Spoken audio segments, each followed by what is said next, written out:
న్యాయశాఖ మంత్రి ఫరూక్ కుమారుడు ఫిరోజ్ తన అనుచరులతో కోట్ల రూపాయలకు అవినీతికి పాల్పడ్డారంటూ సిఐటియు నాయకులు ఆరోపిస్తూ బేవరేజెస్ హమాలీ కార్మికుల జీవితాలతో చెలగాటమాడితే ఆందోళన తీవ్రతరం చేస్తామని సిఐటియు నాయకులు డిమాండ్ చేశారు.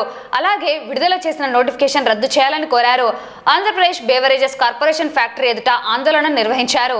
అనంతరం డిఎంకు వినతి పత్రాన్ని ఇవ్వడం జరిగింది. రాష్ట్ర న్యాయశాఖ మంత్రి ఫరూక్ అధికారం ఉంది కదా అని జిల్లా అధికారులను అడ్డుపెట్టుకుని ఐఎంఎల్ డిపోలో పనిచేస్తున్న కార్మికుల కడుపు కొట్టాలని, ఇంటర్వ్యూలు లేకుండా ఒక్కొక్కరి నుండి డబ్బులు దండుకొని కోట్ల రూపాయల అవినీతికి న్యాయశాఖ మంత్రి ఫరూక్ కుమారుడు ఫిరోజ్ తన అనుచరులతో కోట్ల రూపాయలకు పాల్పడ్డాడని ఆరోపించారు.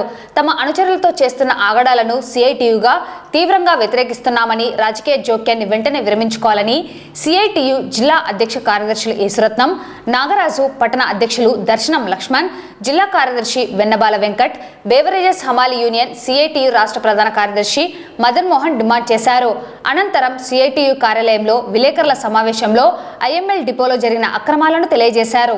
ఈరోజు ఏపీఎస్పీసీఎల్ ఐఎంఎఫ్ఎల్ డిపో ఏదైతే ప్రభుత్వాధీనంలో లిక్కరు బీరు గోడౌన్ ఉందో 2017కు కర్నూలులో ఉన్నటువంటి ఏపీఎస్పీసీఎల్ ఐఎంఎల్ డిపోను రెండుగా విభజించారు.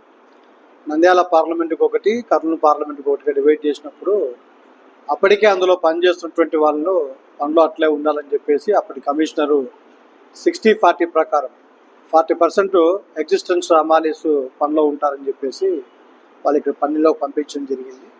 60% ఏ రోజైనా పని పెరిగితే, పని బాగా పెరిగితే అప్పుడు 60% రిమైనింగ్ 36 మెంబర్స్ని తీసుకోవాలని చెప్పేసి ప్రభుత్వ ఉత్తర్వులు ఉన్నాయి. అయితే గత వైసీపీ ప్రభుత్వ హయాంలో కూడా ఈ 36 మంది నియామకాలు చేపట్టాలని చెప్పి అప్పుడు నంద్యాల ఎమ్మెల్యే శిల్పా రవి గారు, పాణ్యం ఎమ్మెల్యే కాట్సాని రామూపరెడ్డి గారు వాళ్ళ మనుషులను ప్రయత్నం చేశారు, ఎస్పీ రెడ్డి గారు. అయితే డిపో దగ్గరకు వచ్చి కార్మికులతో మాట్లాడినప్పుడు మాకే పని లేదు, ఇక మళ్ళీ 36 మంది పని చేయడం ద్వారా అది మాకు ఇబ్బంది కలుగుద్ది అని చెప్తే గౌరవంగానే వాళ్ళందరూ కూడా వాళ్ళ మనుషుల్ని ఎక్కించుకోకుండా వెనక్కి వెళ్ళిపోయేటువంటి సందర్భం ఈ జిల్లాలో ఉంది. కానీ ప్రభుత్వం రాగానే, కూటమి ప్రభుత్వం రాగానే ఫరూక్ గారు తమ అనునాయులకు దాంట్లో అమాన్యులుగా పోస్టులు ఇప్పించడం కోసం ప్రయత్నాలు చేసే దాంట్లో భాగంగానే ఈయనే పై స్థాయి కమిషనర్ స్థాయి అధికారికి 60-40 ప్రకారం 36 మందిని తీసుకోవాలి కదా, కాబట్టి అది ఆ ఫైల్ మూవ్ చేయండి అని చెప్పి మూవ్ చేయించారు. మూవ్ చేయించిన దాంట్లో కూడా ఈరోజు నాన్ లోకల్ సంబంధించిన ఇతర వ్యక్తుల పేర్లన్నీ కూడా చొప్పించే ప్రయత్నం చేశారు. మేము మంత్రి గారిని కలిసాము, కలెక్టర్ గారిని కలిసాము. అయ్యా 60-40 అనేది పని ఎక్కువగా ఉన్నప్పుడు మిగతా రిమైనింగ్ 36 మందిని విధుల్లోకి తీసుకోవాలా, కానీ ఉన్నటువంటి వాళ్ళకి 1000 రూపాయలు రోజు దినసరి కూలి పడుతున్నప్పుడు 36 మంది అదనంగా చేరిస్తే మజ్జిగ పలసనైన పద్ధతుల్లో ఉంటుంది, కాబట్టి ఇది సరైనది కాదు అని చెప్పేసి ఫరూక్ గారికి, జిల్లా కలెక్టర్ గారికి విన్నవించారు. ఒకవేళ కాదు గీదు ఖచ్చితంగా తీసుకోవాలనుకుంటే ఓ 16 మందిని తీసుకోండి, 40 మంది అవుతారు. 16 మంది నంద్యాల టౌన్కు సమీపాన ఉన్నటువంటి గ్రామాల నుంచి తీసుకోవచ్చు అని చెప్పారు. కానీ దానికి విరుద్ధంగా మంత్రి గారు ఎన్నిసార్లు విన్నవించుకున్నప్పటికీ అది పట్టించుకోకుండా పెడచెవిన పెట్టేసి తన చేతి వాటానికి పని చెప్పాడు. ఈరోజు 36 మందిని ఎవరైతే సెలెక్ట్ చేశారో వారి దగ్గర నుంచి 3.5 లక్షల నుంచి 4.5 లక్షల దాకా ఒక్కొక్కరితో ఒక విధంగా డబ్బులు వసూలు చేసి ఈరోజు ఆ నియామకాలకు సంబంధించి పెద్ద నోటిఫికేషన్ ఇచ్చారు జాయింట్ కలెక్టర్ గారు. ఆ నోటిఫికేషన్ ప్రకారం 170 మంది అప్లై చేసుకున్నారు మొత్తం మన నంద్యాల టౌన్ సంబంధించి. ఎటువంటి ఇంటర్వ్యూ జరుపుకోకుండా, కనీసం మెరిట్ లిస్ట్ అయిపోకుండా, ఏం అయిపోకుండానే 36 మంది సెలెక్ట్ అయిపోయారు. ఏ అయితే సెలక్షన్ కమిటీ సభ్యులు ఉన్నారో వాళ్ళందరూ సంతకాలు చేసేసినారు. 36 మందిని సెలెక్ట్ చేస్తాము అని చెప్తా ఉన్నారు. మేము విడివిడిగా అధికారులందరం కలిసాం. మీరు ఎప్పుడు ఇంటర్వ్యూ జరిపారు, ఎప్పుడు కౌన్సిలింగ్ నిర్వహించారు, ఎట్లా ఎంపిక చేశారంటే ఏమో మంత్రి గారు చెప్పారు, సంతకం చేయమన్నారు, 36 మంది సెలెక్ట్ చేయమన్నారు, సెలెక్ట్ చేశారు.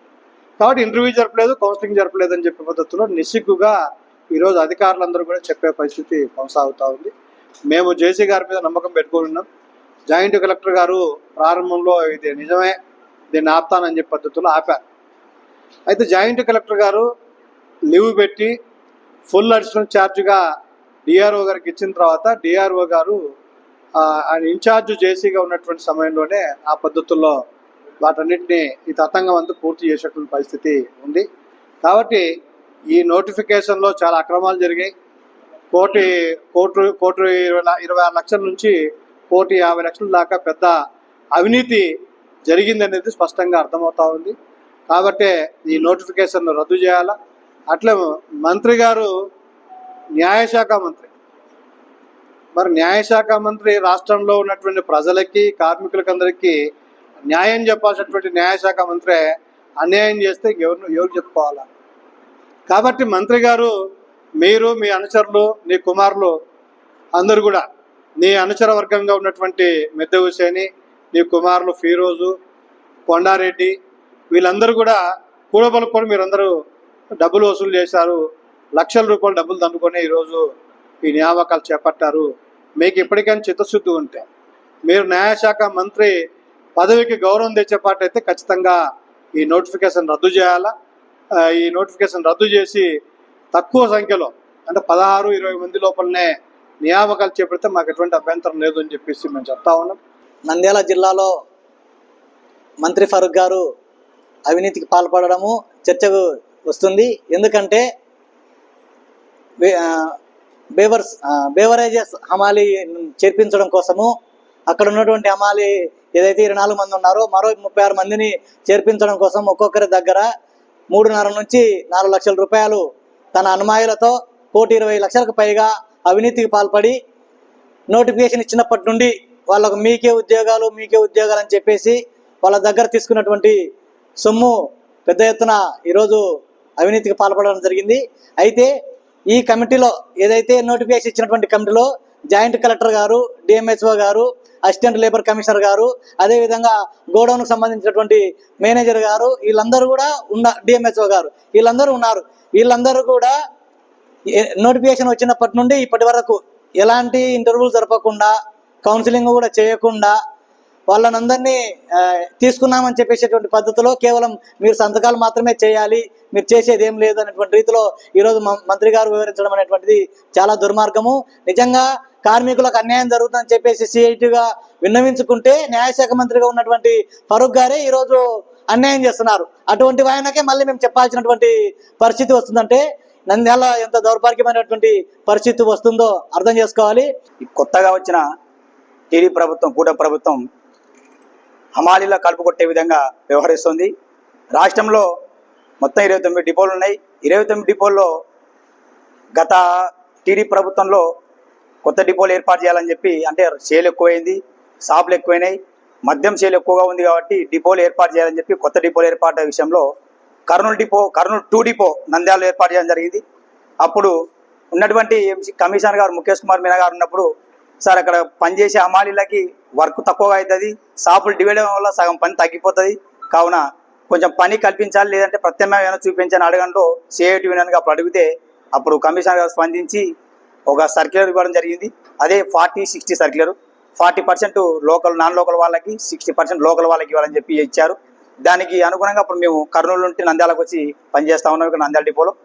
ఇప్పుడు గత ప్రభుత్వంలో కూడా అధికారులు చెప్పారు ఏమని, 60% అమలు అవ్వాల్సి ఉంది, తర్వాత మీకు కంపల్సరీ 36 స్థానికులకి ఇస్తాం గ్యారంటీ అని చెప్పి అప్పుడున్న అధికారులు డిఎం గారు, డీసీ గారు, ఈఎస్ గారు అందరూ చెప్పారు. పైన కమిషనర్ కూడా చెప్పారు. కానీ పని పెరగలేదు.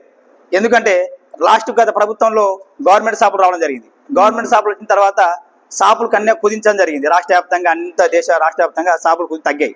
బ్రాండ్లు కూడా కొత్త బ్రాండ్లు వచ్చాయి. ఆ బ్రాండ్ల వలన సేల్ తగ్గడం వలన సేల్ తగ్గింది. పని లేదా అని చెప్పి కొన్ని షాపులు పెంచండి అని చెప్పి మన నంద్యాల జిల్లాకు సంబంధించిన నందికొరుగుడు షాపులు అయితేనేమి, డోన్ డివిజన్ షాపులు అయితేనేమి, ఆ షాపులు ఇప్పటికి కూడా కర్నూలు డిపో నుండి మధ్యాహ్నం రవాణా చేసుకుంటున్నాయి. ఆ షాపులు నంద్యాల డిపోకి రావాలని చెప్పి అప్పుడు కోరాం. అదే పదే అధికారులు అడిగాం, షాపులు వస్తే మా కడుపు కుట్టకుండా మా కూలి గిట్టుబాటు అవుతుంది, మా కడుపు ఇంటుంది అని చెప్పి అడిగితే తెప్పిస్తాం అన్నారు. తీరా చూస్తేనేమో ప్రభుత్వం మారిన తర్వాత ఇప్పుడు చూస్తే 36 మంది అమ్మాయిలు ఎక్కాలని చూస్తున్నారు. ఇప్పటికే 26 షాపులు లేవు. నందికొరు డివిజన్, డోజు డివిజన్ మా డిపోలో లేవు. యాక్చువల్గా నంద్యాల జిల్లాకు సంబంధించి డివిజన్ సంబంధించిన నందికొరుగు డోన్, నంద్యాల డిపో నుండి మధ్యాహ్నం రవాణా కావాలి. కానీ అధికారుల ఒత్తిడి ఇదే ఫరూక్ మంత్రి గారు అధికారుల ఒత్తిడి అని చెప్పి మంత్రులు ఎమ్మెల్యేలు చెప్పారని చెప్పి సంతకం ఫైల్ మీద సంతకం పెట్టేసి ఆ షాపులు కర్నూలు డిపోకి రవాణా మద్యం చేయడానికి పంపించారు. ఇది ఎక్కడి న్యాయం? 26 షాపులు మీరే పంపించారు అకౌంట్ సరుకు తెచ్చుకోమని, మళ్ళీ ఇప్పుడు 36 మంది అమ్మాళ్ళు ఎక్కాలంటున్నారు. ఏ రకంగా మాకు కూలికి పడుతుంది?